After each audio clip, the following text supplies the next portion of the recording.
Welcome back. Today we're talking about subject pronouns. Today for you might be a different day. Today for me, as you can tell from my clothing, is the same day.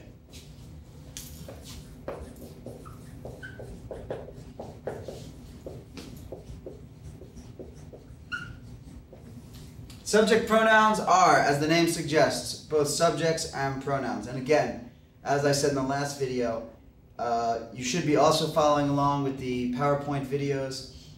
So some of this, or a lot of this, will be somewhat repetitious for you. But I think it should be good to hit it from a couple of different angles, and you should really have a better chance of getting a really good understanding of this. So, subject pronouns are subjects of sentences. So if I say, I read the book, I am the subject. If I say, John and I read the book, then John and I are the subject. If I say, Susie reads the book, then Susie is the subject.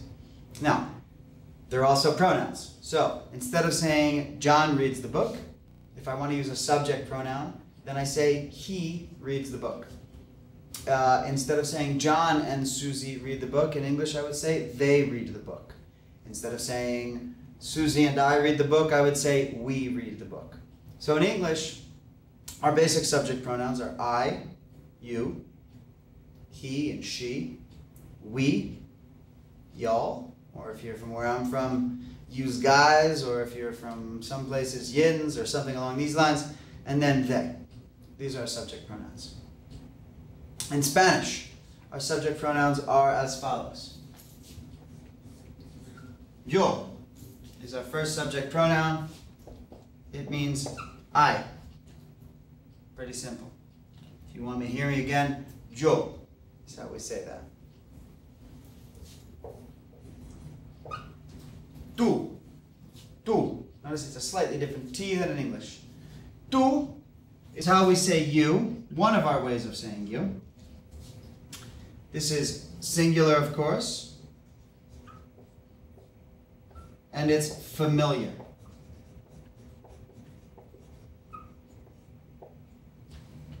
Familiar. This is a little different than what we have in English. So in English, if we want to speak to one person, we say you. Doesn't matter who that person is. If we're speaking in Spanish, we have different ways of saying you. One of these ways is with tú, and this is if we're speaking to a peer of ours, if we're speaking to someone younger than us, if we're speaking to a family member, then we say tú.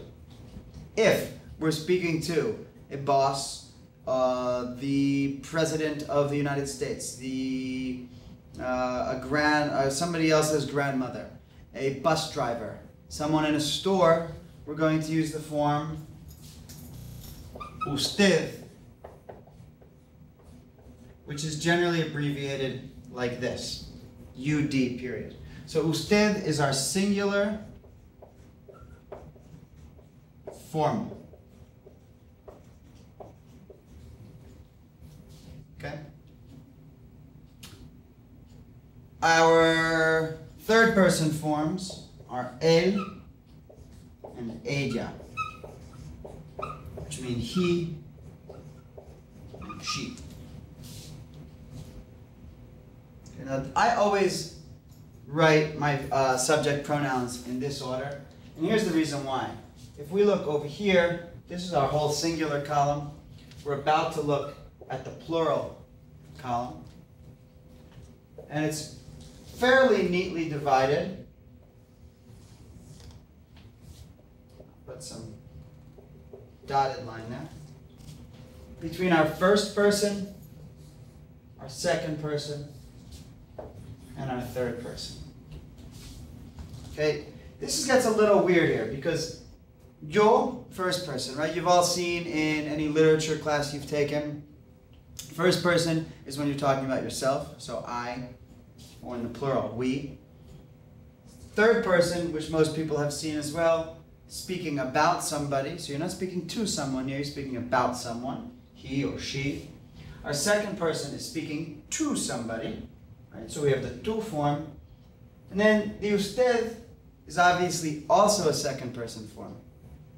The reason that we put it down here is because when we get into verb conjugation, when we start learning how to change verbs in Spanish to go along with the different subjects, you're going to see that the usted form of the verb is the same as the él and ella forms of the verb.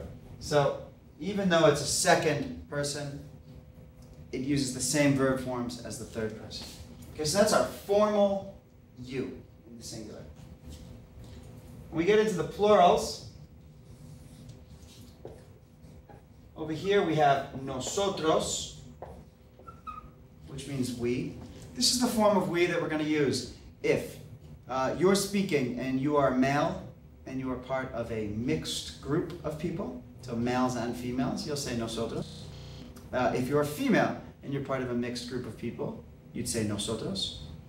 Or if you are a male and part of a purely male group, you'd say nosotros. So essentially men will always say nosotros.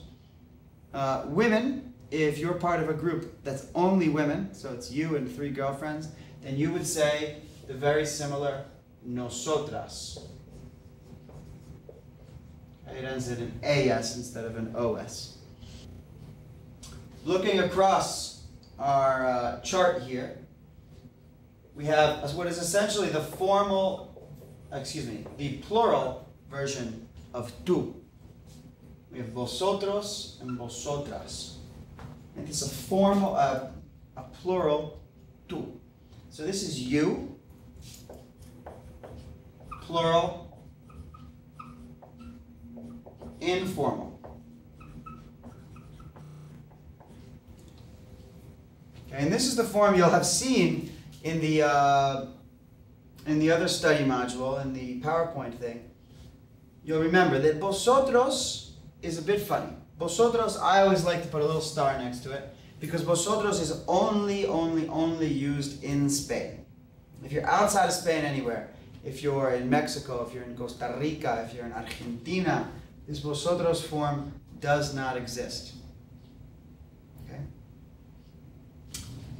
Outside of Spain, the only choice that you have for a plural you is the ustedes form, often abbreviated UDS period. So this part gets a bit hairy sometimes, so I will repeat. If you're in Spain, you're speaking to one person informally, you say tú. If you're speaking to a group of people informally, you say vosotros. Or if you're speaking to just women, vosotras. Still in Spain, speaking to one person formally, you use the usted form. Speaking to a group of people formally, you use the ustedes form. Anywhere outside of Spain, if you're speaking to one person, you say tú, informally. If you're speaking to one person formally, you say usted. And if you're speaking to a group of people, you always use ustedes. Okay, so outside of Spain, ustedes is the only method of speaking to a group of people that we have. Inside of Spain, we have the informal and the formal. Essentially, that means anywhere but Spain, there is no formal and informal way of speaking to a group of people. There's only one method of doing so. Okay, so that's a basic look at our subject pronouns. Remember a couple things. As I said at the beginning, they're pronouns, so they're often going to be used to replace more proper nouns. So if I want to speak, for instance, about Juan, I would replace his name with él if I wanted to use a pronoun. If I want to say he, I would say él instead of saying Juan. If I want to speak about María y yo, María y yo, Maria and I, then we would use the nosotros form. Okay? If I want to speak about you and John, right, tú y Juan, well, if I was in Spain, I would use the vosotros form. And if I was outside of Spain, I would use the ustedes form. If I wanted to speak about usted y Juan, then we know that I mean to be formal. So there, it doesn't matter what country I'm in, I would use the ustedes form. That's subject pronouns. In the next video, we're going to be looking at the verb ser, which is our first verb that we'll be looking at in this class. We'll be looking at a lot of verbs.